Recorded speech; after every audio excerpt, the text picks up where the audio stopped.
ছেলেরা কখনো নিজের জন্য বাঁচে না। ছেলেরা কখনো নিজেদের কষ্ট নিয়ে কখনোই তারা মন খারাপ করে না। ছেলেদের বাঁচাটাই হলো পরিবারকে নিয়ে। পরিবারকে খুশি করতে পারলেই তারা খুশি। পরিবারের খুশির জন্যে তাদের জীবনতেও বিসর্জন দিতে দ্বিতীয়বার ভাবে না। একটা ছেলে তার মাতৃভূমি ছেড়ে চলে যায় ওই দূর প্রবাসে, সেটাও কিন্তু তাদের পরিবারকে খুশি করার জন্যেই। তারপরেও সেই ছেলেটার জন্যেই পরিবারের কাছে এতটুকু মায়া থাকে না। তারপরেও সেই ছেলেটা সেই পরিবারকে ভুলে না।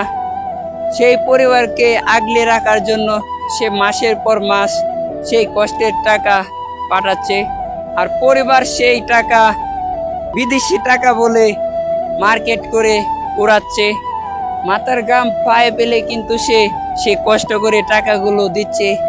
সেই টাকাগুলা পরিবারগুলো অযথা খরচ করে নদীর জলে ভাসাচ্ছে।